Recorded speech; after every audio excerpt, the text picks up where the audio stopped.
चलिए अपने स्टार्ट कर रहे हैं टॉपिक। हाँ, financial management, cost of debt, cost of equity. चलो ध्यान देना, कॉस्ट ऑफ कैपिटल के बारे में लास्ट लेक्चर में अपने बात कर रहे थे, थोड़ा बहुत एक बार रिवाइज भी कर लेते हैं और आगे फिर कंटिन्यू करते हैं। तो बेसिक जो चैप्टर का है मीनिंग या कंसेप्ट हमने देखा कि भाई बिजनेस चलाने के लिए आपको चाहिए पैसा, दैट इज कैपिटल।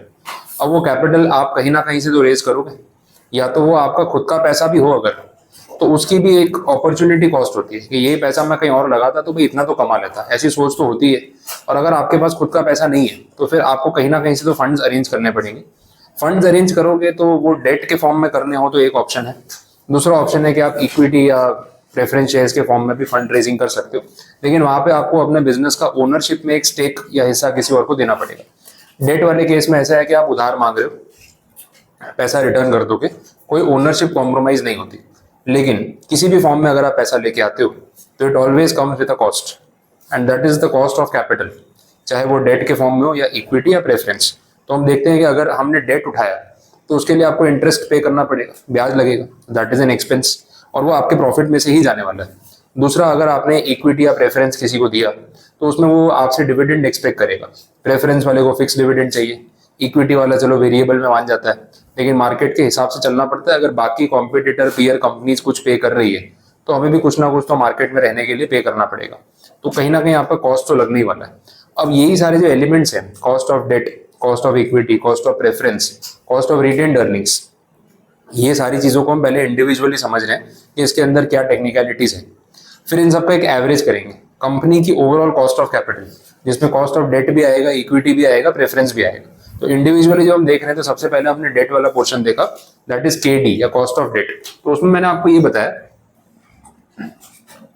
कि भाई केडी जो है उसको फॉर्मूला वाइज अगर हम सिंपल टर्म्स में बात करें तो interest into 1 minus tax rate, ये कुछ बात हो रही थी।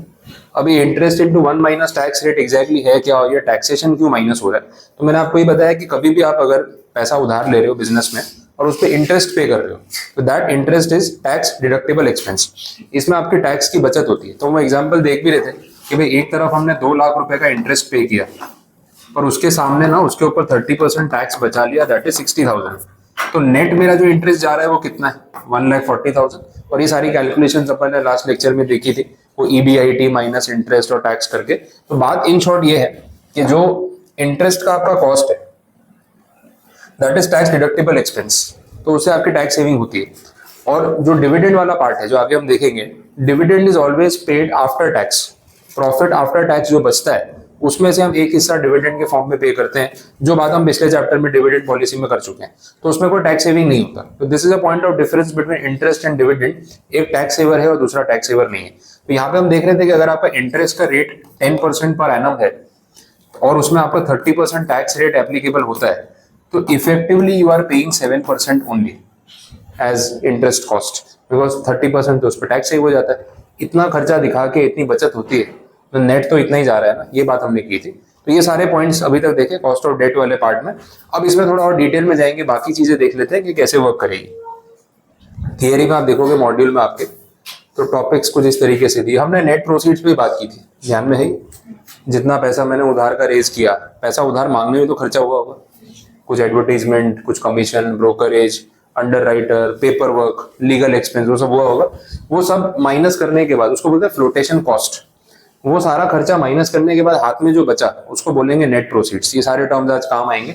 अब अगर आपने पार पे इशू किया है सिक्योरिटी को तो par value minus flotation cost, जो बचा वो नेट प्रोसीड। अगर प्रीमियम पे इशू किया है तो उतना प्लस हो जाएगा, अगर डिस्काउंट पे इशू किया है तो और माइनस हो जाएगा।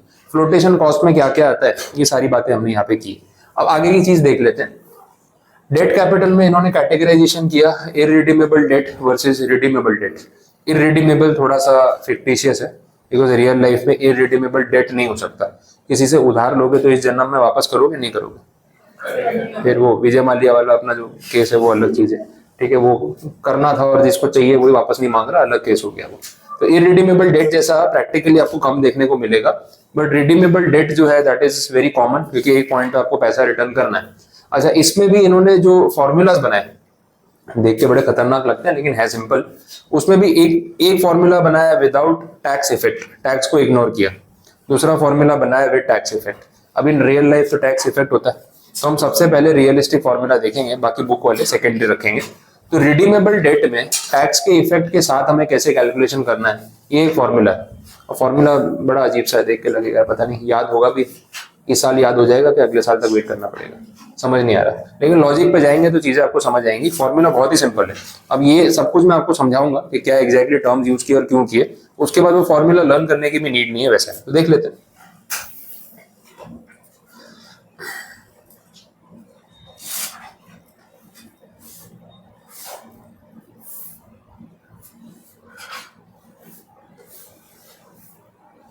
चलिए, तो जो यहाँ पे बात हो रही है उसमें हम देख रहे हैं कि it is redeemable debt. Redeemable का मतलब है कि एक पॉइंट के बाद पैसा वापस देना है।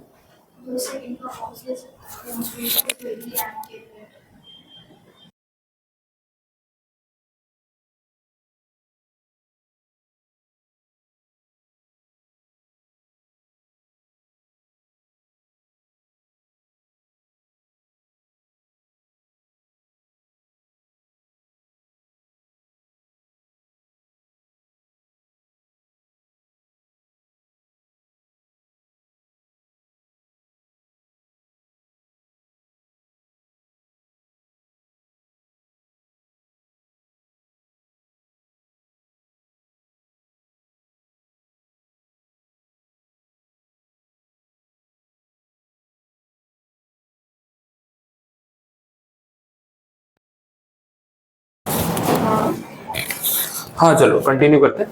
तो बात यहाँ पे हो रही है कि भाई रिडीमेबल डेट है, हमें एक पॉइंट पे पैसा वापस करना है।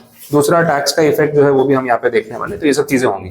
और फॉर्मूला जो है कुछ इस तरीके से दिख रहा है, इसको अपने केडी बोलेंगे, ये लोग सी का सिंबल यूज कर रहे हैं और फिर वो मिक्सअप हो जाएगा। इंटरेस्ट इंटू 1 माइनस टैक्स, ये एक पार्ट हो गया फॉर्मूला का। दूसरा मेच्योरिटी वैल्यू, इसको मेच्योरिटी वैल्यू बोलेंगे, minus net proceeds divide by N, ये दूसरा पार्ट। और इसमें फिर डिनोमिनेटर में वापस इन दोनों का एवरेज। और अगर आपको आंसर परसेंटेज में चाहिए तो आपको लास्ट में इंटू 100 जो है वो करना पड़ेगा, ये हम जानते हैं। ठीक है, कुछ इस तरीके से फॉर्मूला बनाया। अब इसको पार्ट वाइज समझ लेते हैं कि ये सब क्या है। देखो ये तो आपको कुछ देखा हुआ लग रहा होगा। हम कॉस्ट ऑफ डेट निकालने की कोशिश कर रहे हैं। इंटरेस्ट इंटू 1 माइनस टैक्स में आपको लास्ट में समझा दिया था और अभी जो शुरू किया वही पॉइंट है। तो इतना पोर्शन एग्जैक्टली वही है जो अपन ने देखा, ये कुछ एक्स्ट्रा है। इसके ऊपर बात कर लेते हैं एग्जैक्टली है क्या। यहाँ पे एग्जांपल फ्रेम कर लेते हैं कि भाई जो डिबेंचर्स हमने इशू किए ना, उसको लेके कुछ डेटा दे देते हैं। एक बार ये हटा देता हूँ, डेटा फ्रेम करते हैं, सॉल्व करने की कोशिश करते हैं, आइडिया आ जाएगा। तो ऐसा कुछ है कि आपने डिबेंचर्स इशू किए, डिबेंचर्स का जो इंटरेस्ट रेट है वो मान लो 12% है। फेस वैल्यू 100 रुपीज अज्यूम करते हैं। Flotation cost 2% of face value. पूरा डेटा बन जाएगा तो समझ में आ जाएगी क्या हो रहा है। हमने जब डिबेंचर इशू किए तो डिबेंचर इशू किए एट पार, तो जो आया होगा पैसा वो तो 100 रुपये आया होगा। लेकिन रिडेम्पशन जो होगा ना, रिडेम्पशन होगा एट प्रीमियम, और टोटल पे आउट करना है 110 रुपीज। 100 रुपये अभी चार्ज किए, फ्लोटेशन कॉस्ट में 2 रुपये लगने वाले, और जो हमें प्रीमियम आगे चुकाना है 10 रुपये प्रीमियम पे रिडेम्पशन होगा, तो 110 रुपये रिटर्न करने हैं। ये पॉइंट हो गया। अब डिबेंचर्स की लाइफ अज्यूम करनी पड़ेगी, तो वो भी देख लेते हैं। लाइफ अज्यूम कर लेते हैं 4 इयर्स, ये डिबेंचर्स की लाइफ है। ठीक है, डेटा रहेगा तो प्रॉब्लम नहीं आएगा। टैक्स का रेट 30% जो कंपनीज में यूजुअली होता है। इंटरेस्ट का रेट आपके सामने 12%। ठीक है, ये सारी चीजें हो रही है। अब हमें टोटल अमाउंट की जरूरत नहीं, हम फेस वैल्यू पे भी काम करें तो भी चलेगा, टोटल वैल्यू पे काम करें तो भी चलेगा। तो दोनों ऑप्शन है, केडी निकालना है, रेट निकालना है, तो ये पर यूनिट बेसिस पे काम कर सकते हैं। अब सिचुएशन समझ आ गई। डिबेंचर ऑफर किए, एट पार बेचे, तो रिडेम्पशन प्रीमियम पे होगा। 100 रुपए की फेस वैल्यू है, 2 रुपए खर्चा है इशू करने में, और प्रीमियम के साथ 110 रुपए रिपे करने हैं। डिबेंचर्स की लाइफ कितनी है, 4 साल, और टैक्स का रेट लग रहा है 30%। ये डेटा है। अब बात यह है कि हमें निकालना है कॉस्ट ऑफ डेट के इस पूरे सिनारियो में मेरा केडी कितना है, मुझे डेट रेज करने का कितना खर्चा लग रहा है एनुअल बेसिस पे, वो कैलकुलेट करना है। तो एक ये वाला पार्ट तो आपको समझ आ ही गया होगा। ये इंटरेस्ट वाले पोर्शन की बात हो रही है कि भाई जो 12% ब्याज में दे रहा हूँ, 100 रुपए पे 12%, मतलब 12 रुपए तो इंटरेस्ट जाने वाला है, बट 12 रुपए इंटरेस्ट देते ही, 12 रुपीज का इंटरेस्ट पे करते ही मेरा 30% टैक्स बच जाएगा। तो वो नेट ऑफ टैक्स हो गया, उसको बोलते हैं net of tax, tax minus कर दिया, तो एक पोर्शन हो गया। ये वाला पार्ट क्या है वो समझो, इसकी बात कर रहे हैं। ये जो पार्ट है इसमें बोलना चाह रहे हैं कि देखो इंटरेस्ट एक आपका कॉस्ट है, वो तो हर साल लग ही रहा है। एक और कॉस्ट लग रहा है आपका यहाँ पे, प्रीमियम एंड फ्लोटेशन कॉस्ट। एक तो 2 रुपए खर्चा हो रहा है और ये 10 रुपए प्रीमियम जा रहा है, तो ये भी तो एक्सपेंस हो गया ना। 2 rupees is flotation cost and 10 rupees is premium, तो 12 रुपए खर्चा नहीं लग रहा है। अब आप केडी में अगर सिर्फ यही फॉर्मूला लेके चलो, केडी इंटू मतलब इंटरेस्ट इंटू 1 माइनस टैक्स, तो इंटरेस्ट पोर्शन का तो आपने यहाँ पे कंसिडरेशन कर लिया, बट ये 12 रुपए तो आपने कहीं दिखाया नहीं, ये भी तो कॉस्ट है आपका। बात समझ आई। अब पॉइंट ये है कि 12 रुपए 1 साल का खर्चा है, 4 साल का खर्चा है या हर साल का खर्चा है? ये 12 रुपए कैसा खर्चा है? एनुअल है या टोटल है? एनुअल है, हर साल 12 रुपए खर्च होंगे। टोटल है, टोटल है। पूरी लाइफ कितनी? 4 साल, पूरे 4 साल का खर्चा है। 2 रुपए फ्लोटेशन कॉस्ट स्टार्टिंग में एक ही बार लगने वाला है, 10 रुपए प्रीमियम 4 साल के बाद रिडेम्पशन पे एक ही बार देना है। तो ये 12 रुपीज जो है ना, this total cost for the entire 4 year period. समझ आ रही? अब वो लोग यहाँ पे फॉर्मूला में ये बोलना चाह रहे हैं कि भाई अगर आपको असली कॉस्ट गिननी है तो आपको ये इंटरेस्ट कॉस्ट तो कंसिडर करनी पड़ेगी, प्लस आपको ये वाली कॉस्ट भी कंसिडर करनी पड़ेगी। बट बात ये है कि ये खर्चा 4 साल का है, 1 साल का नहीं, और इंटरेस्ट तो हर साल लगता है। मतलब ये पता है, this is per annum, this is annual and this is total. तो अगर ये 12 रुपए 4 साल का टोटल खर्चा है और हम एनुअल कॉस्ट निकाल रहे हैं, तो हम पूरी कॉस्ट तो कंसिडर कर नहीं सकते, बट इसका चौथा हिस्सा तो कंसिडर कर सकते हैं। डिवाइड बाय 4 ईयर्स कितना आएगा? 3 रुपए आएगा। देखो ये जो किया है ना उन्होंने, वो यही किया है। फॉर्मूला में देख लो, मैं वैल्यू पुट कर देता हूँ। मेच्योरिटी वैल्यू का मतलब क्या कि डिबेंचर के रिडेम्पशन पे हमें कितना रीपे करना है? 110 रुपए, ठीक है। तो यहाँ पे क्या आ जाएगा? 110। नेट प्रोसीड्स का मतलब क्या था? जितना पैसा आया उसमें से फ्लोटेशन कॉस्ट माइनस करके हाथ में कितना बचा।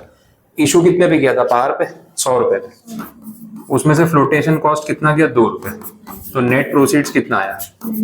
98 रुपीज आया, तो ये 98 रख दिया। अब पता है ये क्या है? ये 12 रुपए, 110 में से 98 माइनस किया तो क्या आया? एक्सपेंसेस। समझ आई? अच्छा, ये तो टोटल खर्चा है, हमें तो एनुअल चाहिए, तो क्या करेंगे? Divide by life. लाइफ कितनी है? 4 साल, डिवाइड कर। बात समझ आ रही? सब लॉजिकली चल रहा है, फॉर्मूला ऐसे हवा में नहीं बनते, कुछ सोच के बनाए होते हैं। अब ये जो पोर्शन है ये आपका हो गया annual interest cost after tax, और ये जो है ये आपका अमोर्टाइजेशन हो गया। इसको अमोर्टाइजेशन बोल लो, डेप्रिसिएशन बोल लो, कि टोटल जो खर्चा हुआ है ना इस पूरे प्रोसीजर में, उस खर्चे का एनुअल कितना शेयर बनता है वो आपने यहाँ पे क्लेम कर लिया। This is also your cost and this is also your cost. ये वही 3 रुपए आएगा ना, ये वाला पार्ट, मीन्स 3 रुपीज। समझ आ गया? तो एनुअल बेसिस पे आपका 12 रुपए ब्याज जा रहा है, उस पे आपका 30% टैक्स बच रहा है, और जो आपका ये टोटल कॉस्ट हो रहा है प्रीमियम वाला, उसमें से एनुअली 3 रुपए यहाँ पे क्लेम होना चाहिए। 3 रुपए हर साल। बात समझ आ गई? अब एवरेज करना है या बेस तो चाहिए ना, कॉस्ट कैसे गिनूं? तो इसमें अब देखो पॉइंट ये है कि ये तो मेरा खर्चा है, बट उसके सामने मुझे मिला कितना? मैं देखो इतना पैसा उठाया, उस पर इतना खर्चा हुआ, तो इतना मेरा कॉस्ट है। तो कितना पैसा उठाया वो कैसे पता चलेगा? बात ये है कि भाई मैंने शुरुआत में 98 रुपीज मेरे हाथ में आए, और बाद में एंड में मैंने वापस कितने किए? 110। तो जो एवरेज अमाउंट है ना वो इन दोनों के बीच का अमाउंट होगा। उन्होंने क्या किया? बेस में सिर्फ 98 या 110 नहीं लिया, उन्होंने एवरेज ले लिया, क्योंकि शुरुआत में मेरे पास 98 रुपीज थे, आए थे, और वापस करते करते वो डेट कितना बन गया? 110 बन गया। तो अब 98 को डेट मानो या 110 को डेट मानो, दोनों अप्रोचेस अपनी अपनी जगह। बोले एवरेज कर दो ना, खत्म करो ना, 98 ना 110, दोनों का एवरेज। अब डिनोमिनेटर में देखो क्या किया। नहीं, ऐसा नहीं होगा ना, शुरुआत में 98 रुपीज मेरे हाथ में थे और एंड आते आते वो बन गए 110, तो over average period of time वो बढ़ते गए होंगे। मतलब मेरा डेट भी तो बढ़ गया। उठाया तो 98 ही था, लेकिन देना 110 है, तो चुकाना 110 है, उठाया 98 था। किस चीज को मैं डेट मानूं? स्टार्टिंग वाले अमाउंट को, एंडिंग वाले अमाउंट को? तो बोला काम करो ना, over a period of time है ना, एवरेज कर लो। तो यहाँ पे देखो मेच्योरिटी वैल्यू कितनी? 110, नेट प्रोसीड कितना? 98, दोनों का एवरेज, ओपनिंग और क्लोजिंग का एवरेज वैसे ले लिया ताकि कोई डिस्प्यूट ही ना हो। और अगर आपको परसेंटेज में आंसर चाहिए तो ये पूरा जो है इसमें लास्ट में इंटू 100। बात समझ आ रही? फॉर्मूला ऐसे बना। तो फॉर्मूला है क्या, क्यों ऐसा लिखा है वो आपको बता दिया। तो ऐसा नहीं कि सिर्फ वैल्यूज प्लेस कर देनी है ऐसा ही आता है, वो क्या हो रहा है वो आपको समझा रहा हूँ। अब इसको आप पूरा कैलकुलेट करके देखो, आपको मिलेगा कि भाई केटी कितना आ रहा है फाइनली। देख लेते हैं कितना आ रहा है, 10.96। This is cost of debt. कुछ कंफ्यूजन है तो बताओ। क्या किया समझ आए? हम ये ढूंढने की कोशिश कर रहे हैं कि जो डेट हमने लिया है ना एनुअल बेसिस पे, हमें कितना खर्चा पड़ रहा है उसके पीछे, क्या कॉस्ट जा रही है। अब कॉस्ट जब जा रही है तो उसमें दो चीजें जा रही है, एक तो इंटरेस्ट कॉस्ट, ये 12%। अब 12% में 30% टैक्स बचता है, तो अल्टीमेटली वो 8.4% है। ये वाला जो पार्ट है ना, ये आपने गिना होगा तो ये आया होगा 8.4। तो ये तो 8.4% है, but this is not your final answer, because premium भी तो पे कर रहे हो, तो प्रीमियम वाले पोर्शन को भी तो कॉस्ट में लेना पड़ेगा। उसमें फिर हमने ये कैलकुलेशन किया कि भाई 98 हाथ में आया था, 110 वापस दे रहा हूँ 4 साल के बाद, तो 4 साल का 12 रुपये खर्चा है। 4 साल में इक्वली राइट ऑफ किया तो 3 रुपये आ गया, तो वो भी यहाँ पे कंसिडर कर लिया। और फिर बेस में क्या लो, डेट कितना, 98 या 110, क्योंकि 98 से शुरू हुआ है लेकिन ड्यू डेट आते आते आते 110 हो गया। तो बोला पूरे ड्यूरेशन का एवरेज ले लो बीच में, तो इसका नीचे डिनोमिनेटर में एवरेज निकाल दिया। अब जो ये आंसर आया आपका, this is your effective cost of debt per annum 10.96। This is per annum. एक साल के लिए आपने पैसा यूज किया ना इफेक्टिवली, इसमें टैक्स का इफेक्ट आ गया, इसमें फ्लोटेशन कॉस्ट का इफेक्ट आ गया, इसमें प्रीमियम का इफेक्ट आ गया। सब कुछ करने के बाद आपको इतना ब्याज नेट देना पड़ा, ऐसा हम बोल सकते हैं। समझ आए? दिस इज केटी। अब देख लो फॉर्मूला याद हुआ, सम में आएगा तो डेटा फिर इसी तरीके से फ्रेम होगा, आपको ये चीज समझ आनी चाहिए। फॉर्मूला याद करते रहो याद करते रहो, पता चला सब्जेक्ट खत्म होने के बाद 50-100 फॉर्मूला की लिस्ट बन गई, फिर वो एग्जाम में याद आया, वो गैम्बलिंग है। फिर वो सिक्का उछालते हैं ना, वैसे ही लगता है मुझे, हेड आया तो जीत गए, टेल आया तो हार गए, वाइस वर्सा वैसा है। फॉर्मूला याद आया तो सम हो गया, नहीं याद आया तो गए। ये फॉर्मूला में था क्या, वो तो सोचा ही नहीं कभी, रट लिया, तो वो रिस्क नहीं लेना चाहिए। और फिर इतना मेमोरी पे डिपेंड होके जाएंगे तो कुछ भी हो सकता है। ये सुना हुआ लॉजिक याद आ गया ना एग्जाम में, क्या ऐसा ऐसा था, चलो नोटेशंस एकदम एग्जैक्ट नहीं भी आते तो सोच के बना भी लो, कंसेप्ट पता होगा कि हाँ ऐसे सॉल्व करते हैं, एक इंटरेस्ट वाला पोर्शन है, प्रीमियम वाला पोर्शन है, तो कॉमन सेंस में बन जाता है, तो फॉर्मूला में इतना इशू नहीं आता है वैसा। बोलो कंप्लीट। अब देखो इसके साथ वो विदाउट टैक्स वाला भी आपको पॉइंट साथ में बता देता हूँ, कुछ नया नहीं है। इसके ऊपर एक फॉर्मूला है सेम टॉपिक, उसमें उन्होंने क्या बोला कि we are ignoring the effect of taxation which is not real in practical life, that is not correct, क्योंकि टैक्स का तो इफेक्ट होता ही है, और इंटरेस्ट वाले केस में अगर टैक्स का इफेक्ट ना हो तो फिर कोई मतलब ही नहीं है। पर अगर वो उसको इग्नोर ही कर रहे हैं तो फॉर्मूला में क्या फर्क पड़ेगा बता दो। टैक्स वाला पॉइंट अगर इग्नोर कर रहे हैं तो ये जो पोर्शन है इसको भूल जाओ, वही हो गया ना, फिर टैक्स सेविंग होगा ही नहीं, बाकी पूरे फॉर्मूला में टैक्स का इफेक्ट ही नहीं है।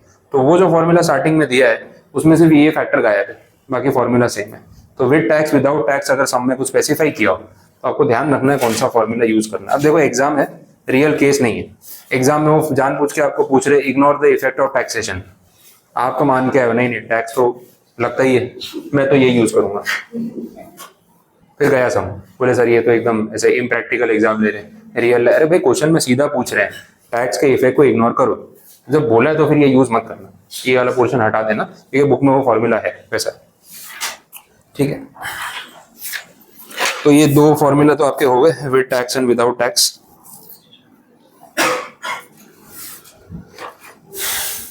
तो रिडीमेबल वाला part complete.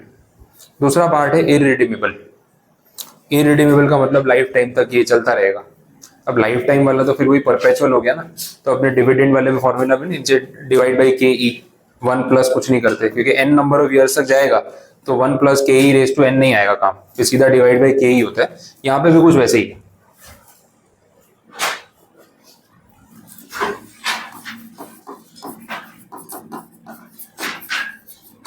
Perpetual date, irredeemable date, इसमें भी विद टैक्स विदाउट टैक्स वाला इफेक्ट है। बोला अगर आप टैक्स कंसीडर कर रहे हो तो ये तो आने ही वाला है, पर ये जन्म भर तक लगता रहेगा, लाइफ टाइम परपेचुअल, कोई डेडलाइन नहीं, 5 साल 10 साल कुछ भी नहीं। तो एन जैसा तो कुछ है ही नहीं कि डिवाइड बाई एन कर ले, ऐसा कुछ नहीं है। तो बोला अगर ये लाइफ टाइम लगता रहेगा तो फिर सिंपल है, हर साल का इफेक्ट टैक्स का रेट तो सेम ही रहेगा या इंटरेस्ट का रेट तो सेम ही रहेगा। तो बोला ये आप न्यूमरेटर में ले लो, डिनोमिनेटर में डिवाइड कर दो विथ नेट प्रोसीड्स। बोले सर मेच्योरिटी वैल्यू कहाँ गई, मेच्योरिटी तो आएगा ही नहीं ना। परपेचुअल का मतलब क्या है, लाइफ टाइम। तो मेच्योरिटी वैल्यू है कुछ, बोला है कि 200 साल के बाद इतना पे करना है, ऐसा भी कुछ नहीं है, चलता रहेगा। तो आज जो पैसा आया वो मेरी कॉस्ट है भाई। मैंने 100 रुपए का डिबेंचर इशू किया था पार पे, 2 रुपए मेरा फ्लोटेशन कॉस्ट था, मेरे हाथ में कितना आया 98, ये मेरा नेट प्रोसीड हो गया। अब इंटरेस्ट की बात हुई थी 12%, तो भाई 12 रुपए ब्याज देना है, 12 रुपए ब्याज हर साल दे देता हूँ, उस पर 30% टैक्स बचा लेता हूँ, और उठाया कितना था पैसा, नेट 98, खत्म, बस यही केडी हो गया ना। इसमें और कुछ करना ही नहीं है, ना मेच्योरिटी वैल्यू, ना एन नंबर ऑफ ईयर्स। बात समझ आ रही है? ऐसा कोई डेटा बनेगा भी नहीं, तो ये फॉर्मूला इतना सिंपल हो गया। अब इससे जो आपका आंसर आया वो फाइनल, जितना भी आ रहा हो, बात समझ आई? So this is KD in case of perpetual और irredeemable debt where there is no deadline, no maturity value, no n number of years, perpetual चलता रहेगा। अब इसमें बोल दिया कि टैक्स का इफेक्ट अगर देने के लिए मना किया हो, ये फैक्टर छोड़ देना, तो फिर सीधा हो जाएगा 12 डिवाइड बाई 98 इंटू 100, खत्म। टैक्स का इफेक्ट इग्नोर करना है। तो it is depending on the formula कि एग्जाम में पूछा क्या है। अच्छा कुछ नहीं बोला, टैक्स के इफेक्ट के बारे में क्लैरिफाई नहीं किया, तो क्या करना चाहिए? टैक्स यूज करना चाहिए, बिकॉज प्रैक्टिकल लाइफ में टैक्स यूज होता ही है। तो अगर कुछ नहीं बोला है तो आप फिर फॉर्मूला टैक्स वाला ही यूज करो ना, उल्टा उसका इफेक्ट समझा के, और तो अच्छी बात है। बट स्पेसिफिक बोला होगा विदाउट टैक्स, और फिर आपने टैक्स वाला फॉर्मूला लगाया, 0 मिलेगा।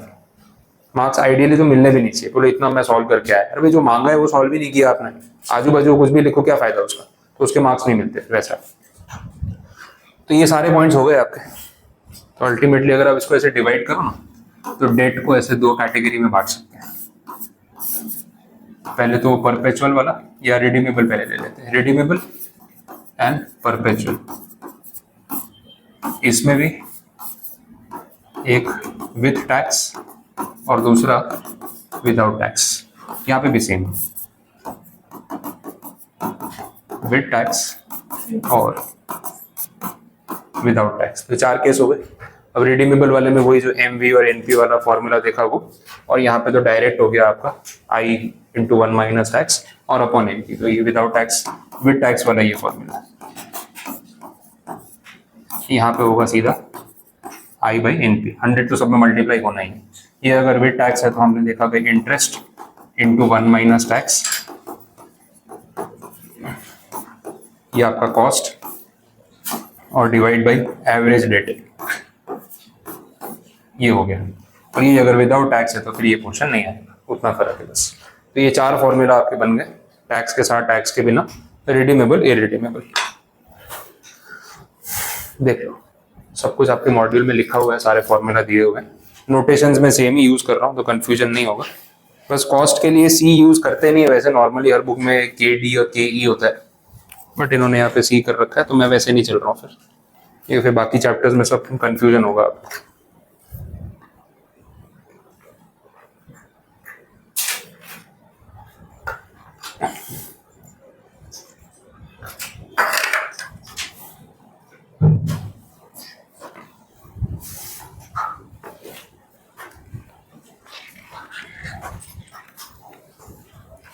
चलो इस पे सम ट्राई करते हैं। इलस्ट्रेशन नंबर 3 पहले ले लो, बाकी छोटे वाले तो बाद में खुद से भी हो जाएंगे, अच्छे वाले सम सॉल्व करते हैं। इलस्ट्रेशन 3, फिर 4 आप ट्राई करना, 3 मैं करवा देता हूँ।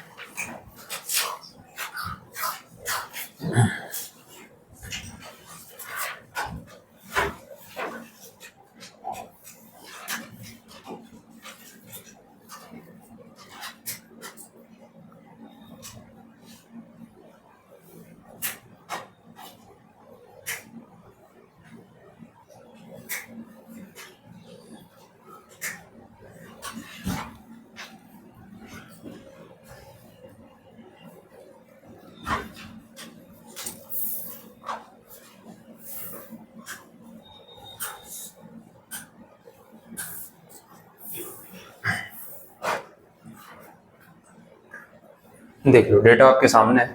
अब यहाँ पे कंपनी ने कुछ 10,000 यूनिट्स इशू किए डिबेंचर्स के, 8% इंटरेस्ट रेट है, लाइफ 10 ईयर्स है, फेस वैल्यू 100 रुपीज और डिस्काउंट है 4%। और बाकी टर्म्स के हिसाब से रिडेम्पशन 10 साल बाद होगा 5% प्रीमियम पे। आज डिस्काउंट दिया है, इशू प्रीमियम रिडेम्पशन प्रीमियम पे करेंगे तो दोनों कॉस्ट लग रहे हैं आपके। डिस्काउंट दिया वो भी नुकसान, प्रीमियम चुकाना है वो भी नुकसान है। अब कुछ फ्लोटेशन कॉस्ट आ रहा हो तो बात अलग है। कॉस्ट ऑफ इशू इज 2%, ये इम्प्लाइड है फेस वैल्यू पे होता है, तो अगेन 2 रुपए और नुकसान। टैक्स रेट सीधा 50%। अब बोला कॉस्ट ऑफ डेट कैपिटल आपको फाइंड करनी है। टैक्स रेट दिया हुआ है तो आइडियली तो आफ्टर टैक्स वाला इफेक्ट ही लेना चाहिए। ये लोग सॉल्यूशन में क्या सेफर साइड दोनों समझा देते हैं, तो अपन आफ्टर टैक्स वाला करते हैं जो कंप्लीट टॉपिक है। टैक्स नहीं कंसिडर करना है वो तो बाद में भी हो सकता है, तो आपको समझ में आ जाएगा। अब इसको अप्रोच कैसे करना है वो देख लो। डेटा चाहिए हमें सारा, उस हिसाब से काम करना पड़ेगा। पर शेयर भी आप गिन सकते हो क्योंकि अल्टीमेटली निकालना है रेट। तो अगर आप 10,000 यूनिट्स को नहीं यूज करना चाहते हो इट इज ओके, बिकॉज कहीं ऐसा कुछ फर्क उससे पड़ने वाला नहीं। लास्ट में मल्टीप्लाई करना है तो कर सकते हो, नहीं तो चलेगा। तो मैं पर यूनिट आपको समझा देता हूँ, उस बेसिस पे देख लो। तो फेस वैल्यू 100 रुपए, नेट प्रोसीड्स कितना आएगा? 94 आएगा। देखो 100 रुपए फेस वैल्यू है, 4 रुपए डिस्काउंट दिया, 4% वो माइनस हो गया, 2% आपका फ्लोटेशन कॉस्ट माइनस हो गया। तो net proceed is face value minus discount minus net proceeds 94 rupees. ये बात समझ आई? इतना पैसा नेट आपके हाथ में आया। मेच्योरिटी पे कितना पैसा वापस करना है? 100 रुपए तो फेस वैल्यू है ही, 5 रुपए प्रीमियम देना, 105 रुपए। क्लियर है? तो ये सारा पहले डेटा आप बना लो, तो सॉल्व करते टाइम प्रॉब्लम नहीं आएगी। बोलो यहाँ तक कुछ कंफ्यूजन समझ आ गया? इंटरेस्ट 8% है ना, 8 रुपीज। 100 रुपए का डिबेंचर है, फेस वैल्यू पे गिनते हैं हमेशा। कभी भी आपको और कोई वैल्यू नहीं लेनी, इंटरेस्ट कैलकुलेट करना है तो फेस वैल्यू पे लेंगे। और टैक्स का रेट आपको दे रखा है 50%। ये सब हो गया। अब फॉर्मूला में रख देते हैं, interest into 1 minus tax plus MV minus NP divide by N।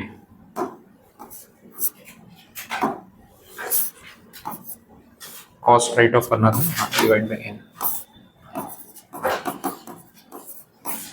Average into 100। Values place कर। इंटरेस्ट 8 रुपए, टैक्स 50% हो, ध्यान रखना हर जगह 30% नेसेसरी नहीं। क्या रेट दे रखा है? मेच्योरिटी वैल्यू 105, नेट प्रोसीड आया 94, तो 11 रुपए का खर्चा हुआ है ना आपका। डिवाइड बाई लाइफ, लाइफ कितनी बोली? 10 साल। Maturity value again 105 plus 94 divide by 2 into 100। Solve कर लो इसको पूरा, देखो क्या आ रहा है। 5.126। देख लो सबका आ रहा है सॉल्व करके।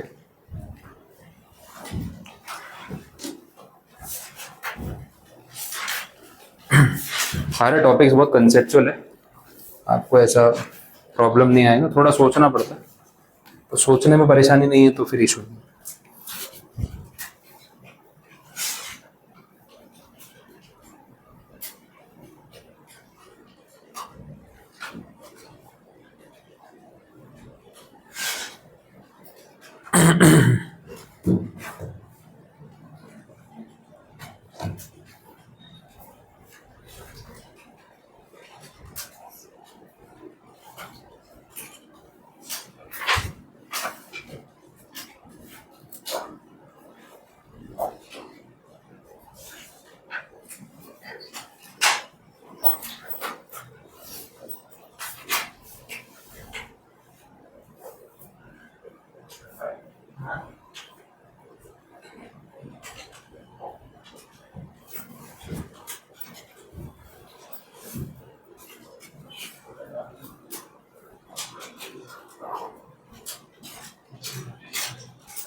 बोलो हो गया ये।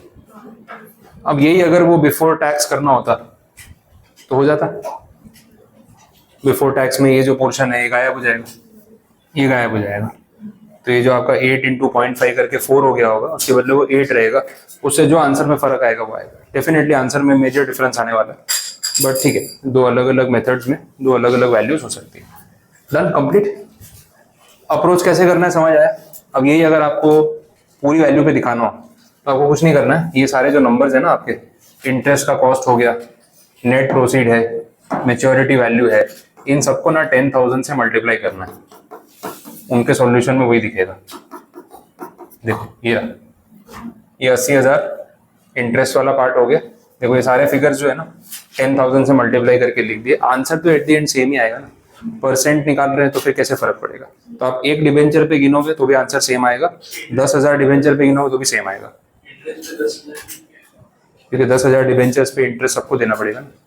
हाँ, तो सब पे 10,000 मल्टीप्लाई होगा ना, पूरे सम में ही सब जगह 10,000 मल्टीप्लाई हो जाएगा, बट एट द एंड तो इफेक्ट सेम ही आने वाला है, फर्क नहीं पड़ेगा। अब ऐसे ही सिमिलर सम है। देखो अब इसके पहले जो इलस्ट्रेशन है ना, इलस्ट्रेशन 1, 2 और ये 4 वाला, 4 तो सेम प्रैक्टिस है, तो ये आप घर पे खुद से भी ट्राई कर सकते हो, इसमें आपको प्रैक्टिस हो जाएगी। और बेटर है घर पे अकेले बैठ के सॉल्व करो, ताकि आप जब खुद इंडिविजुअली सोच रहे हो तो आपको पता चले कि आपका दिमाग कितना चल रहा है। कितनी बार आजू बाजू वालों का आ गया, अपना नहीं आया, चलो जाने दो, आगे बढ़ गए, ऐसा नहीं होगा ना। फिर एग्जाम में आजू बाजू वाले आगे बढ़ जाएंगे, आप वहीं रह जाओगे, वो नहीं करना है। हाँ, तो आपका आंसर आना चाहिए, इसलिए तो घर पे बैठ के सॉल्व करो। नहीं आएगा तो मैं कल करवाऊंगा। एक सबसे बड़ा सम तो मैंने आपको ऑलरेडी करवा दिया। चलो आगे बढ़ते हैं।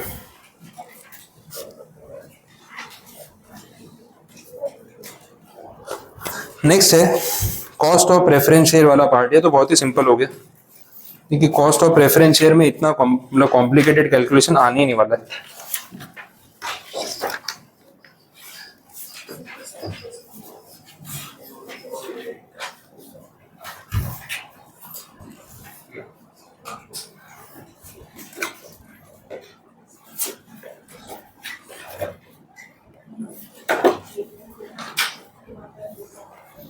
चलो देखते हैं cost of preference share capital. Preference share का फंडा बहुत सिंपल है। मैंने आपसे पैसा मांगा, आपको शेयर्स दिए, you are getting an ownership right in the company, but that is not equity. Preference और इक्विटी का फिर डिफरेंस बीच में आ जाता है। कंपनी लोग हम ये सब पढ़ चुके हैं। प्रेफरेंस में डिविडेंड फिक्स परसेंटेज पे मिलता है। अच्छा, टैक्स का कोई इफेक्ट आइडियली होता नहीं, टैक्स सेविंग नहीं होता, बिकॉज पहले टैक्स चुकाया जाता है, उसके बाद प्रेफरेंस डिविडेंड दिया जाता है। वो कैश फ्लो में एक बार फिर से रिपीट कर देता हूँ ताकि कंफ्यूजन ना हो। तो EBIT वाली बात हो रही थी, उसमें से पहले इंटरेस्ट पे होता है। This is earnings before interest and taxes. उसमें से इंटरेस्ट पे करते हैं तो आता है earning before taxes.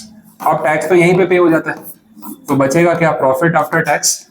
Now this is available for share holders, PAT, profit after tax. इसमें से सबसे पहले प्रेफरेंस वालों का डिविडेंड पे होता है, ये लेस हो गया। इसके बाद जो बचता है ना, profit after tax for equity, उसको ऐसे बोलेंगे। अब जो बचा इक्विटी वालों के लिए बचा, यहां से फिर कंपनी डिसाइड करती है कितना डिविडेंड देना है और कितना रिटेन्ड अर्निंग्स के नाम पर रखना है। प्रेफरेंस वालों को दिया ना, इक्विटी वालों का बाकी है ना। तो ये जो प्रॉफिट आफ्टर टैक्स बना, टैक्स तो पहले ही माइनस हो गया, टैक्स तो कंपनी के लिए ऑलरेडी खर्चा है। उसके बाद प्रेफरेंस डिविडेंड दिया जा रहा है, उसके बाद इक्विटी। तो डिविडेंड देने से टैक्स सेविंग तो होता नहीं। अगर डिविडेंड पहले दिया जाता और फिर टैक्स माइनस हो रहा होता तो बात अलग है। देखो इंटरेस्ट पहले दिया जा रहा है, तो इंटरेस्ट देने की वजह से प्रॉफिट रिड्यूस होता है। प्रॉफिट रिड्यूस होता है तो टैक्स सेविंग होती है। तो इंटरेस्ट में वो जो अपन करते हैं इंटू 1 माइनस टैक्स, वो समझ में आता है कि interest leads to saving of taxation. But dividend की वजह से ऐसा कुछ नहीं होता है। उल्टा डिविडेंड देते हैं तो उसमें टैक्स और जाता है। डिविडेंड और डिविडेंड डिस्ट्रीब्यूशन टैक्स पहले लगता था, अब वो डिविडेंड डिस्ट्रीब्यूशन टैक्स के बदले शेयर होल्डर पे टैक्स लगता है। तो जब आप डिविडेंड चुकाते हो ना, तो शेयर होल्डर को डिविडेंड पे टैक्स पे करना पड़ता है, उसकी इनकम हो जाती है। तो उल्टा ये माइनस नहीं होता, उल्टा प्लस हो जाता है, वैसी बात आ जाती है। तो ये पॉइंट जो है इंटरेस्ट का और डिविडेंड का, उसमें फ्लो का फर्क है। ये टैक्स डिडक्टेबल है और ये टैक्स डिडक्टेबल नहीं है। तो प्रेफरेंस डिविडेंड में कोई टैक्स सेविंग होने वाली नहीं। अब फॉर्मूला की अगर हम बात करें कि कॉस्ट ऑफ प्रेफरेंस शेयर क्या है, तो कॉस्ट तो वही है ना जितना परसेंटेज प्रेफरेंस शेयर आपने इशू किया होगा। अगर आपने प्रेफरेंस शेयर इशू करते टाइम उनको बोला था कि 9% डिविडेंड देंगे, वो 9% कॉस्ट है, इसमें टैक्स का तो कुछ प्लस माइनस होने नहीं वाला, वैसी बात होगी। तो यही पॉइंट यहाँ पे समझाया हुआ है। और फॉर्मूला में हम देखें तो फॉर्मूला में कुछ कॉम्प्लिकेटेड है ही नहीं, यहीं पे दिखा देता हूँ।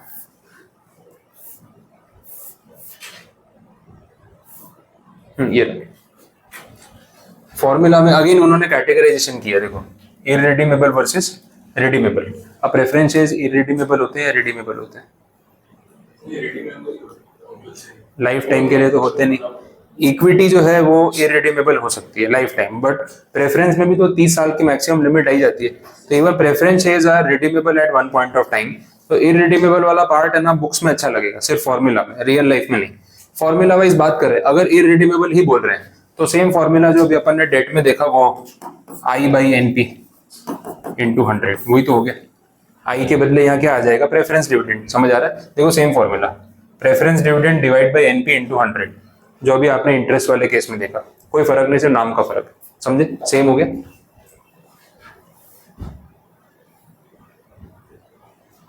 और ये टैक्सेशन का एक इफेक्ट इसमें डाला, जो बात मैं अभी कर रहा था, डिविडेंड पे टैक्स लगता है। डिविडेंड पे टैक्स पहले कंपनी पे करती थी इनकम टैक्स में, उसको बोलते थे dividend distribution tax. Income tax act का सेक्शन था 115 कैपिटल O, वो सेक्शन अब हटा दिया। अब टैक्स कंपनी के बदले शेयर होल्डर खुद भरता है।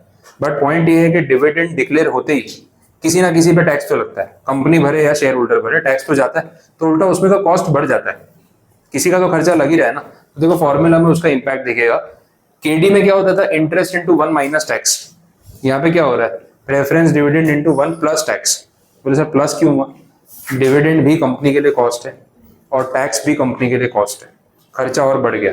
बात समझ आ रही? तो टैक्स का इफेक्ट आता है तो यहाँ माइनस नहीं होता है, यहाँ पे प्लस होता है। बाकी फॉर्मूला सेम ही रहने वाला है, वही preference dividend upon net proceeds into 1 plus tax, क्योंकि टैक्स बढ़ गया, खर्चा बढ़ गया, इसलिए प्लस किया। Simple logic. यहाँ खर्चा बच रहा था तो माइनस किया था, यहाँ टैक्स और ऐड हो गया तो प्लस कर दिया, ऐसा। ठीक है, तो कॉस्ट ऑफ प्रेफरेंस में इससे ज्यादा कुछ दिमाग नहीं लगाना, इतना ही आपको ध्यान रखना है। बोलो, समझ आया? इसके भी इलस्ट्रेशन दे रखे हैं, ये इसके साथ साथ आप प्रैक्टिस कर सकते हो। इलस्ट्रेशन नंबर 5 और 6 एक जैसे ही समझे, कोई फर्क नहीं है। चलो आगे बढ़ते हैं। नेक्स्ट पार्ट है इसके बाद, that is cost of equity. ये है थोड़ा डिटेल टॉपिक, मेन टॉपिक, जहाँ पे आपको कुछ कंसेप्ट समझाने की उन्होंने कोशिश की है। तो अच्छा टॉपिक है, स्टार्ट करते हैं। प्रेफरेंस, हाँ प्रेफरेंस वाले में आएगा, इंटरेस्ट में कभी नहीं आएगा वैसा। हाँ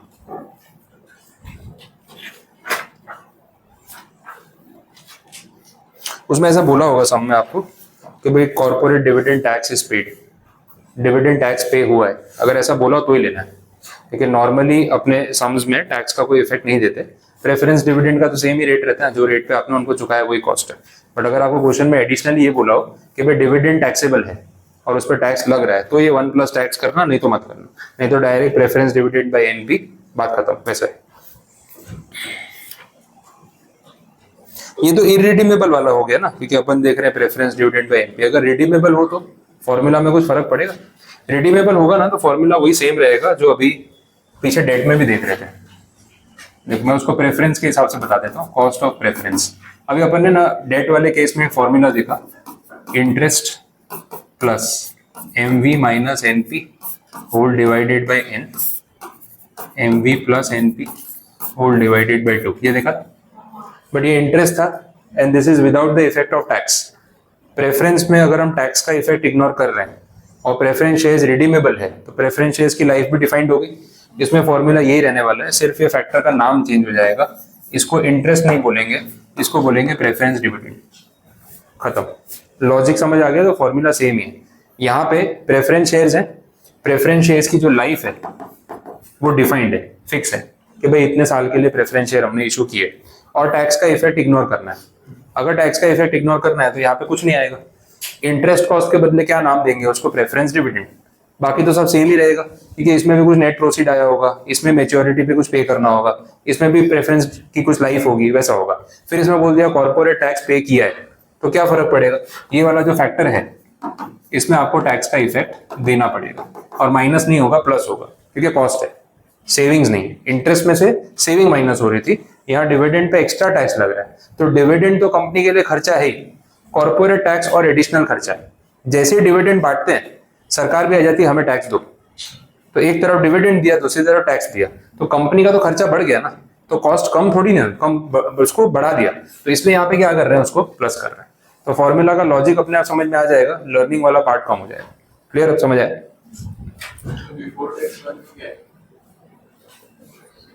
भाई अगर कॉर्पोरेट टैक्स लग रहा है तो 1 प्लस टैक्स करो, नहीं लग रहा है तो ये, हाँ बस। तो इसमें भी देखो सेम 4 टाइप हो गए, प्रेफरेंस शेयर वाले में भी एग्जैक्टली वैसे ही 4 कैटेगरी हो गई। एक है रिडीमेबल और दूसरा है इररिडीमेबल, ठीक है। इररिडीमेबल वाला जो है वो तो फिर परपेचुअल हो गया, इसमें इन्होंने बोला विदाउट टैक्स कि कोई टैक्स नहीं भरना है, तो सीधा preference dividend divide by NP into 100, खत्म। अगर टैक्स पे कर रहे हैं, कॉर्पोरेट टैक्स पे किया जा रहा है, तो preference dividend into 1 plus tax divided by NP into 100, खत्म हो गई बात। वही आ गया 1 प्लस टैक्स वाला फैक्टर एक्स्ट्रा। यही अगर रिडीमेबल प्रेफरेंस शेयर्स है तो कुछ एन नंबर ऑफ ईयर्स की लाइफ होगी, फिर इसमें भी सेम पॉइंट, टैक्स का इफेक्ट है या नहीं है। तो अभी जो आपको फॉर्मूला बताया वही एक में अगर टैक्स लग रहा है या नहीं लग रहा है तो फिर सिंपल उसको प्रेफरेंस डिविडेंड रखो और बाकी वही MV minus NP upon N, और अगर टैक्स लग रहा है तो पीडी इंटू 1 प्लस टैक्स, ये वाला जो पीछे फॉर्मूला बताया। बात समझ आ गई? तो एक ये ऑल्टरनेटिव है, दूसरा ये ऑल्टरनेटिव है, समझ आया? बस सिंपल है। तो वही 4 कैटेगरी एग्जैक्टली सेम जैसी अपन ने इंटरेस्ट वाले केस में देखी, वैसे ही प्रेफरेंस शेयर में भी कोई फर्क नहीं है। प्रेफरेंस डिविडेंड काइंड ऑफ तो इंटरेस्ट ही है, लेकिन फिक्स रेट पे देना पड़ता है। फर्क ये है कि भाई टैक्स की बचत नहीं हो पाती क्योंकि आफ्टर टैक्स पे होता है, बस उतना ही फर्क, बाकी तो सेम ही चीज है। बोलो ये समझ आया? अब क्लियर है? ये सब कुछ आपके इसमें मॉड्यूल में इन्होंने लिखा हुआ ही है, बस अपन ने चार्ट के फॉर्म में प्रेजेंट कर दिया तो आपको ध्यान रहेगा वैसा। ठीक है, आगे बढ़े। अब चलते हैं इक्विटी पे, मेन इंटरेस्टिंग कंसेप्चुअल पार्ट वही है।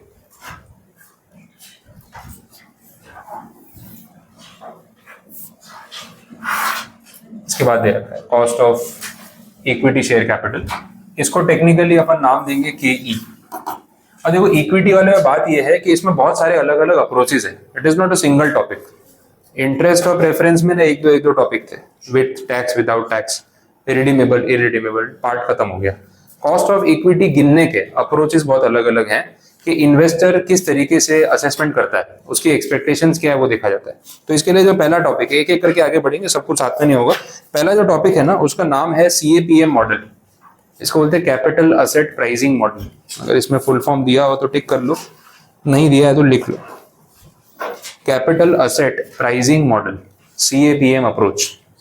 प्रेफरेंस डिविडेंड ना वो टैक्स के बाद ही आता है, बिफोर टैक्स में उसमें टैक्स नहीं, वो बिफोर टैक्स आफ्टर टैक्स मत समझो, इसलिए मैंने बोला टैक्स कंपनी का टैक्स लग रहा है कि नहीं लग रहा है उसको वैसे समझो, वो बिफोर आफ्टर में कंफ्यूजन होगा। कंपनी को लग रहा है हाँ, कॉर्पोरेट डिविडेंड टैक्स कंपनी पे कर रही है या नहीं कर रही है। अगर नहीं कर रही है तो 1 प्लस टैक्स वाला फैक्टर नहीं यूज करेंगे, और अगर कर रही है तो वो कॉस्ट बढ़ जाएगा वैसा।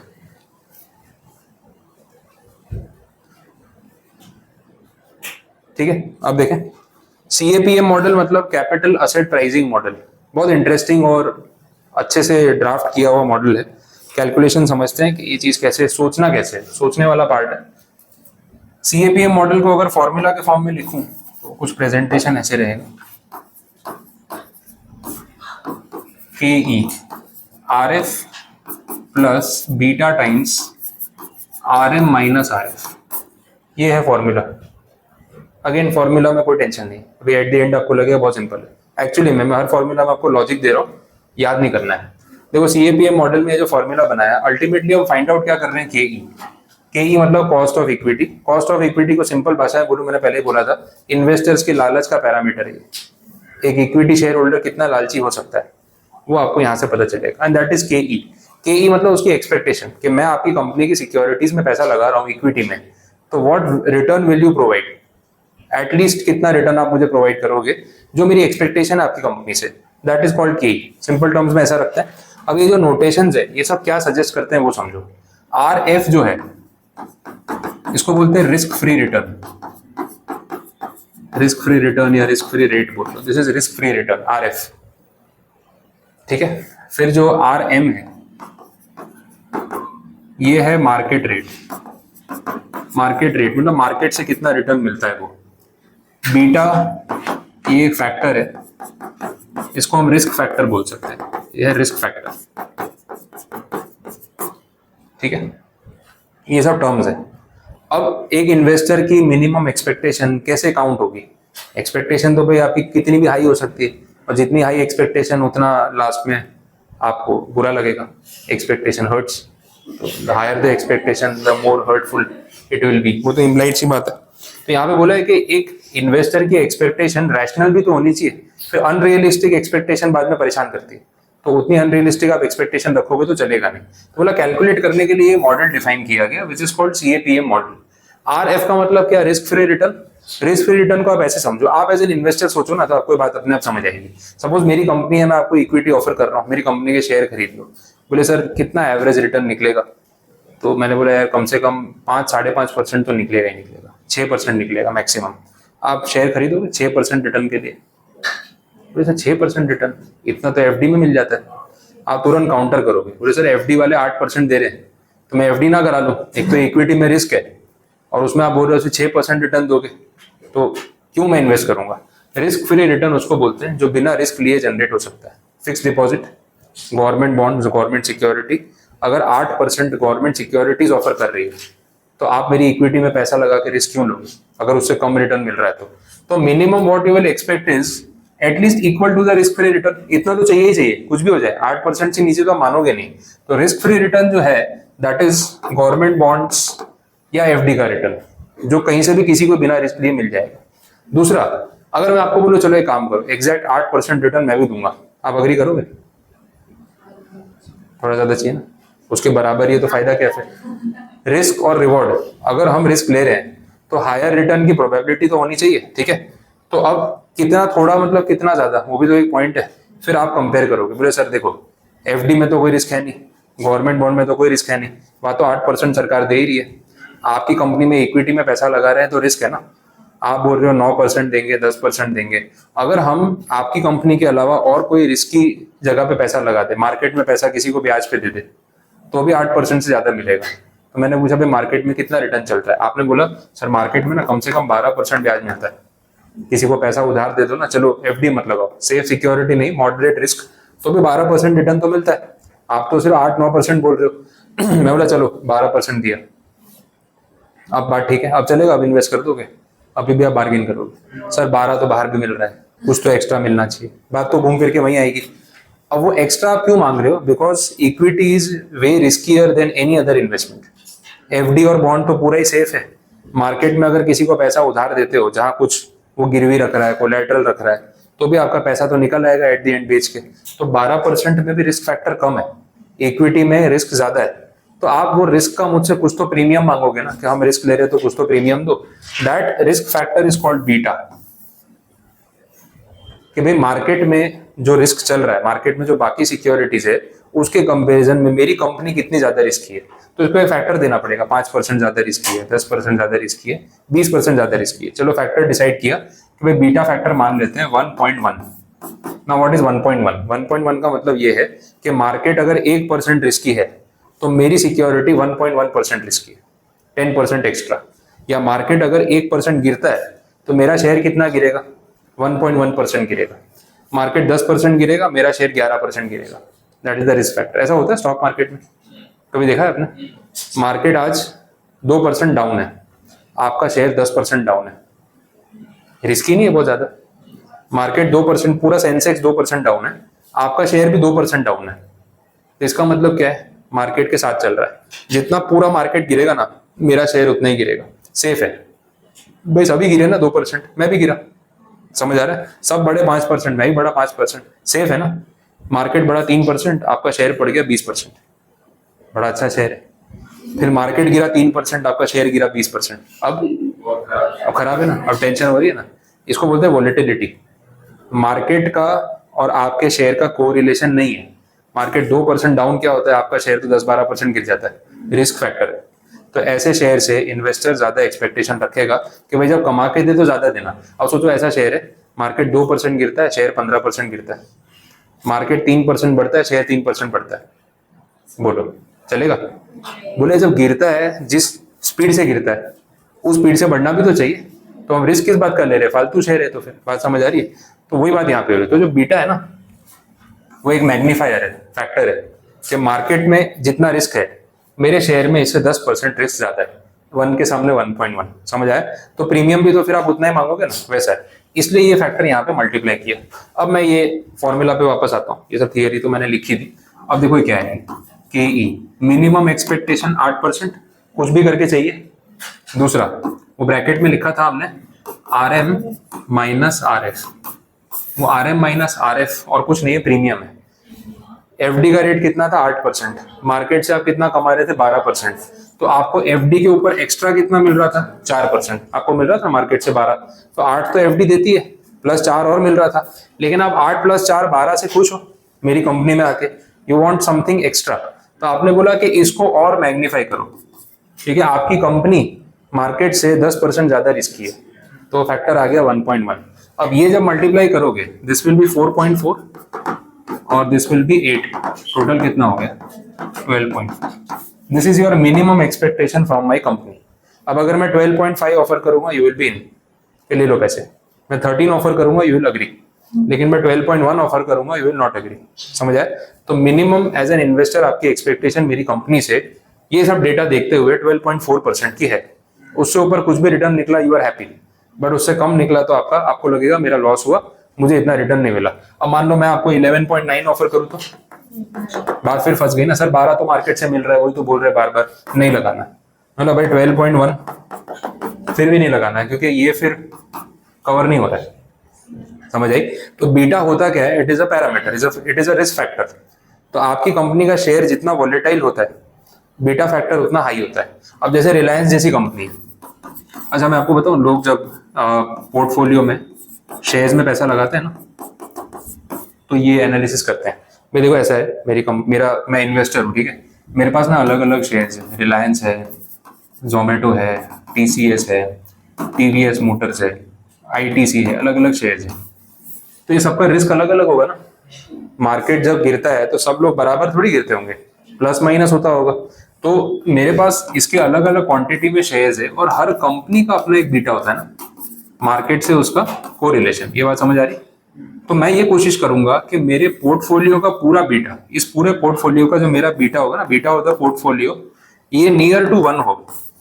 I will try my best कि मेरे पोर्टफोलियो का बीटा नियर टू 1 हो। व्हाट डज इट मीन कि अगर आज स्टॉक मार्केट जो अपना निफ्टी है, सपोज निफ्टी को एक बेंचमार्क मानते हैं, निफ्टी 50, अगर निफ्टी 50 या 2.5% डाउन है, तो मेरा पूरा पोर्टफोलियो कितना डाउन होना चाहिए, 2.5%। तो जितना पूरी दुनिया डूबी उतना ही मैं डूबा, समझ आई। लेकिन नॉर्मली देखना, लोगों के पोर्टफोलियो में ऐसा होता नहीं है। सुबह सुबह दिख जाता है खोलते ही, ऊपर निफ्टी दिखा रहा होता है 2.5% डाउन, इनका जो पूरा पोर्टफोलियो है ना, ये होता है 10% डाउन। बोले यार मार्केट गिरा है, मार्केट तो सिर्फ 2.5% गिरा, मेरा पोर्टफोलियो 10% गिर गया। पता है क्यों ऐसा हुआ? क्योंकि आपके पोर्टफोलियो में रिस्की स्टॉक ज्यादा थे और सेफ स्टॉक कम थे। जो वोलेटाइल बहुत ज्यादा होते हैं ना, वो ज्यादा थे।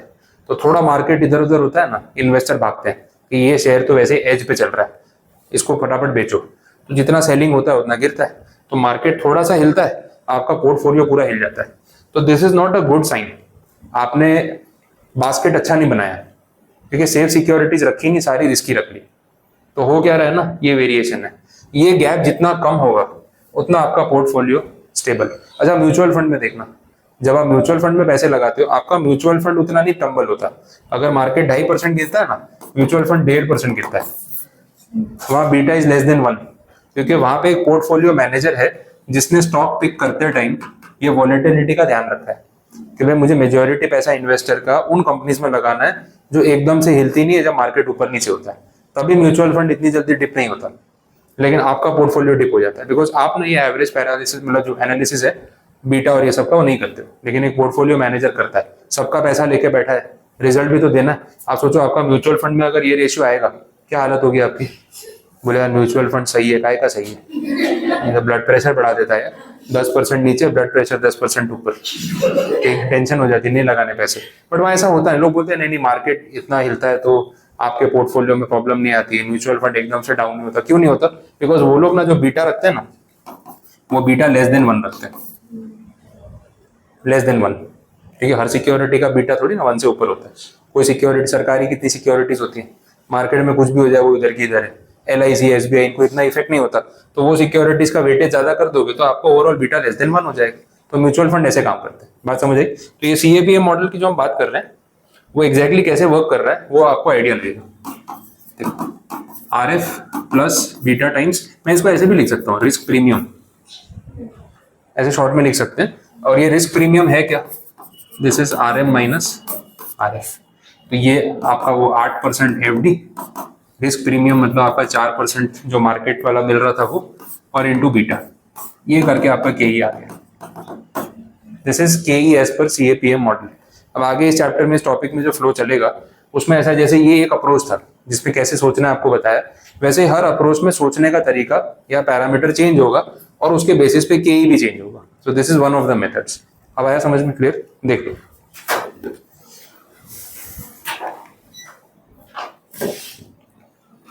तो पेज 550 पे आपको इसकी पूरी थियरी दे रखी है और सम के नाम पे MCQ दे रखा है।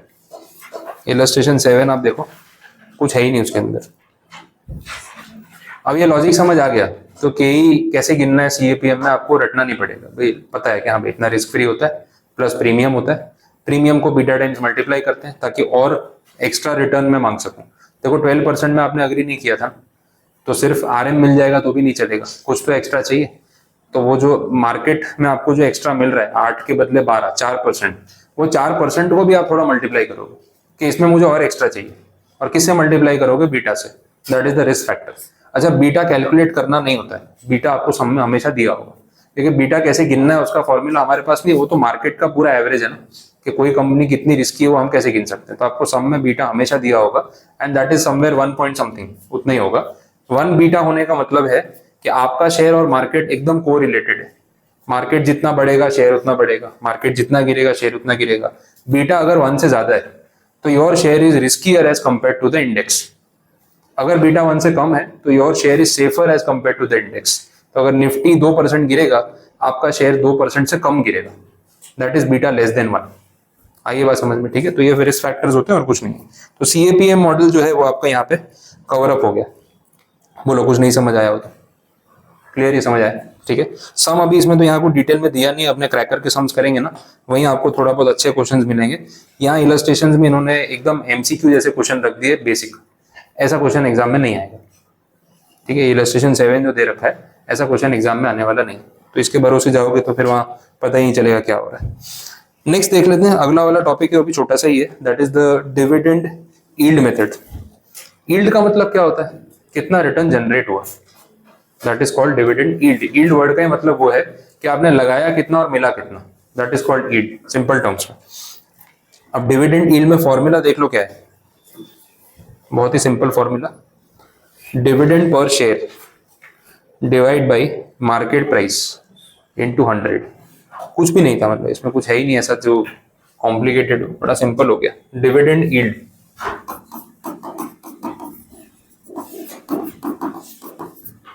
ठीक है, this is the parameter on which you will decide your expectation. एक इन्वेस्टर की एक्सपेक्टेशन डिविडेंड यील्ड कितना मिलता है उसके बेस पे डिसाइड होगी। तो अगेन फाइंड तो वही करना है ना, KE। डिविडेंड यील्ड मतलब आपने एक शेयर कितने में खरीदा और उस पर आपको कितना डिविडेंड मिला। अपन MRF का शेयर खरीदते हैं, MRF का शेयर आपने अभी रिसेंटली खरीदा ऐसा मान लो, और शेयर खरीदा है 1,35,000। This is the market price of the share, और MRF वाले ने साल के एंड में आपको डिविडेंड दिया 15 रुपए। यही हाल है वहां पे, ठीक है। और परसेंटेज में चाहिए तो into 100। What is the yield, 0.01। This is the dividend yield, और इसी को यहाँ पे इन्होंने मान लिया KE। भाई इतना भी दे दे बहुत है, मतलब मैं एज एन इन्वेस्टर डिविडेंड के बेसिस पे शेयर को जज कर रहा हूँ, not on the basis of risk free rate और मार्केट रेट। अप्रोच अलग है। CAPM में इन्वेस्टर की अप्रोच अलग थी, वो RF, RM, बीटा वो सब पे जा रहा था। डिविडेंड यील्ड में वो सिर्फ यील्ड पे जा रहा है कि भाई मुझे डिविडेंड कितना मिला और मैंने पैसे कितने लगाए, उसके बेसिस पे मेरी एक्सपेक्टेशन पता चल गई कि भाई इतना मिल रहा है रिटर्न तो ठीक है, इससे कम मिल रहा है तो प्रॉब्लम है। अब शेयर चेंज करूंगा तो डेटा चेंज होगा। अब ये तो चलो अपन ने MRF वाला एग्जांपल ले लिया, तो आपको पता है ऐसे ही नंबर्स हैं, और यही अगर अपन रिलायंस का एग्जांपल ले लें तो रिलायंस वाले का शेयर जो है वो अभी कुछ 1500 रुपए का है और रिलायंस वाला आपको पूरे साल का डिविडेंड 15 रुपए दे रहा है। अब यील्ड क्या होगा 1%, फर्क पड़ गया। तो डिविडेंड यील्ड को ही मैंने के बना दिया। तो हर अप्रोच में पैरामीटर चेंज होगा, बस सिंपल। आपको कोई भी कंपनी का डिविडेंड यील्ड ढूंढना है तो मनी कंट्रोल पे मिल जाएगा, वहां देख सकते हो पैरामीटर गिन के दिया होता है और नंबर्स पता है तो आप खुद भी गिन सकते हो। बीच में मैंने आपको बताया था भारत पेट्रोलियम या इन्होंने HPCL नहीं किया था, हिंदुस्तान पेट्रोलियम ने, उन्होंने 58 रुपीज का एक स्पेशल डिविडेंड अनाउंस किया था। उस दिन शेयर का भाव था 400 रुपए, यील्ड देख लो कितना है, 400 रुपए का शेयर आपने खरीदा और 58 रुपए डिविडेंड मिल गया, ऑलमोस्ट 15%। समझ आ रहा है? Now this is one time. ऐसी और बहुत सारी कंपनीज है, सरकारी कंपनी, IRFC है, इंडियन ऑयल कॉर्पोरेशन है, ये HPCL BPCL जो पेट्रोलियम कंपनीज है, ये लोग क्या है कभी कभी ऐसा वन टाइम डिविडेंड देते थे। तो इनका IOCL है, इंडियन ऑयल कॉर्पोरेशन है, उसका शेयर कोई 140 रुपए का है, लेकिन हर बार अराउंड 8 रुपए 10 रुपए जैसा डिविडेंड देता है। तो यील्ड निकालोगे तो 7-8% यील्ड आती है, तो अच्छी यील्ड है। 8% dividend is a very good amount. 1 lakh के शेयर खरीद के बैठे हो, 8,000 रुपए हर साल डिविडेंड आता है, तो ये तो FD के इंटरेस्ट के बराबर हो गया। समझ आ रहा है? तो ऐसा रिटर्न भी मिलता है, दैट इज डिविडेंड यील्ड। तो इसके बेसिस पे कैलकुलेशन किया। अब इस मेथड में और कुछ नहीं है, डिविडेंड यील्ड यहाँ पे खत्म।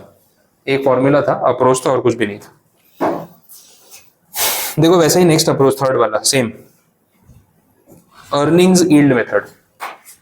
यील्ड मतलब वापस वही क्या जनरेट हो रहा है, पर डिविडेंड नहीं, earnings. Now there is a difference between dividend and earnings, और ये चीज आपको अब पता है। EPS और DPS का फर्क पता है ना।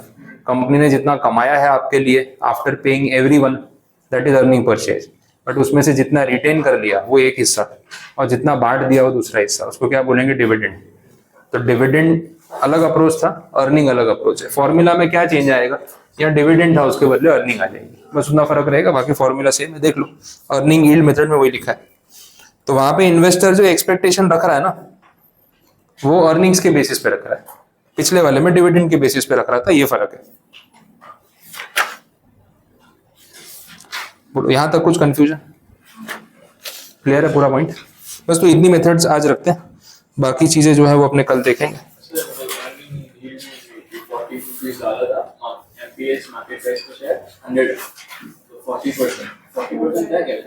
क्या 40%? हाँ, मतलब इन्वेस्टर की एक्सपेक्टेशन है कि कंपनी उसको हर साल कम से कम 40% कमा के देगी। जितना उसने शेयर में पैसा लगाया है उसमें 40% EPS जनरेट होगा, फिर उसकी एक्सपेक्टेशन को वैसे अपने इंटरप्रेट करेंगे, वैसा है। बाकी और भी मेथड्स हैं इक्विटी वाले में, लेकिन वो कल देखेंगे। ठीक है, कुछ पूछना हो यहाँ तक, कुछ नहीं समझ आया तो बताओ।